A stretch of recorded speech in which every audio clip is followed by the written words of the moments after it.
तो आज मैं आपको रामायण की एक बड़ी ही विचित्र एवं बड़ी हैरान करने वाली कहानी सुनाता हूँ कि भगवान राम की मृत्यु कैसे हुई थी। तो कृपा करके चैनल को सब्सक्राइब करने का कष्ट करे। धन्यवाद। तो सुनिए, धरती पर भगवान राम ने अपने सारे काम कर लिए थे। अब उनकी मृत्यु का वक्त सामने आ गया था। ऐसे में यमराज ने एक साधु का रूप लिया और राम के नगर पहुंच गए। वो राम के महल पहुंचे और उनसे मिलने का वक्त तय किया। फिर वो श्री राम से मिले और उन्होंने उनके बीच होने वाली बातों को सबसे छुपाकर रखने की शर्त रखी। साथ ही यह भी कहा कि अगर हम दोनों की बातों के बीच कोई भी आएगा तो दरवाजे पर खड़े द्वार रक्षक को मृत्युदंड यानी मरना पड़ेगा दिया जाएगा। श्री राम ने साधु रूप धारण किए, यमराज की बात मान ली और हनुमान जी के न रहने के कारण राम ने भाई लक्ष्मण को द्वारपाल बना दिया। फिर यमराज अपने असली रूप में आए और बोले, भगवान आपका पृथ्वी पर जीवन पूरा हो चुका है, अब आपका अपने लोक लौटने का वक्त आ गया है। यमराज और भगवान राम के बीच बातचीत चल ही रही थी कि उसी वक्त दरवाजे पर ऋषि दुर्वासा पहुंच गए। उन्होंने लक्ष्मण को दरवाजे से हटने को कहा और अंदर जाने की जिद पर अड़ गए। लक्ष्मण ने मना किया तो वह श्री राम को श्राप देने की बात करने लगे।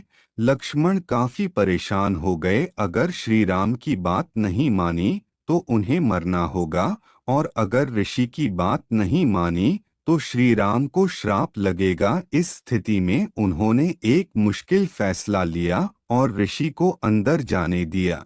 बातचीत के बीच ऋषि को देख भगवान श्री राम चिंतित हो गए कि अब उनको लक्ष्मण को मारने की सजा देनी होगी। ऐसे में भगवान राम ने लक्ष्मण को नगर से निकाल दिया। लक्ष्मण ने अपने भाई के वादे को निभाने के लिए सरयू नदी में जाकर जल समाधि डूब गए ले ली।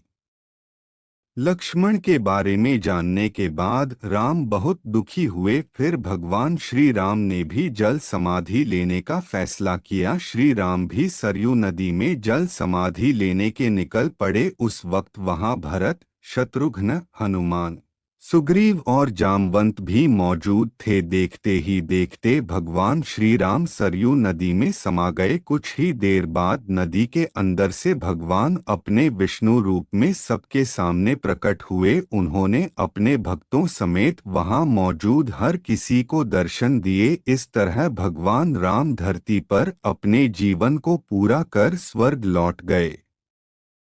अब आपको रामायण की एक और प्रचलित एवं रोचक भरी कहानी सुनाता हूँ, जिसमें बताऊंगा कि क्या सीता मंदोदरी की बेटी थी। तो सुनिए, माता सीता के जन्म को लेकर कई कहानियां प्रचलित हैं। कोई कुछ कहानी सुनता है तो कोई कुछ। इसलिए साफ साफ कहना मुश्किल है कि सीता की माता कौन थी। सीता के जन्म से जुड़ी हम ऐसी ही एक प्रचलित कहानी सुना रहे हैं।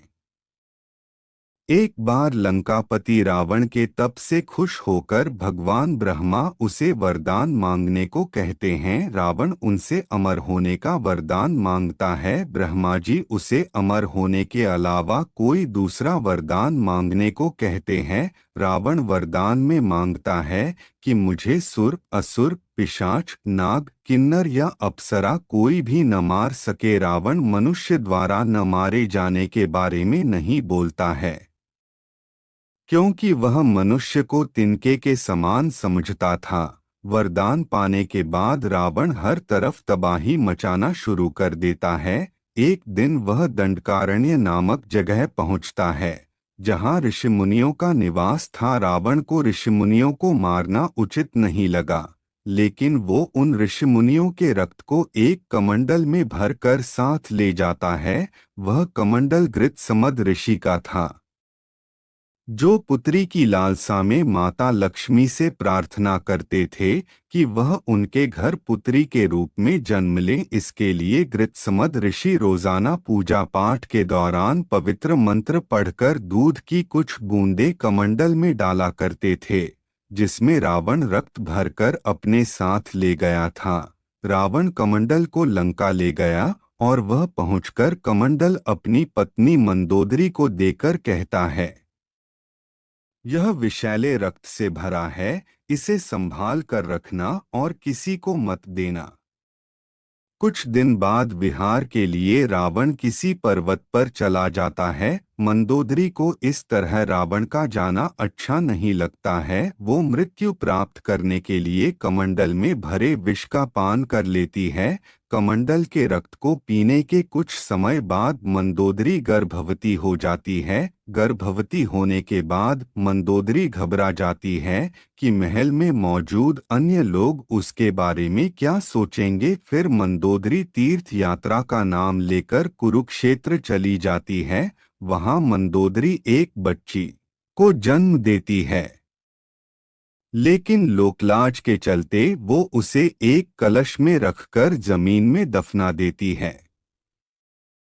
कुछ दिनों बाद राजा जनक भी कुरुक्षेत्र जाते हैं।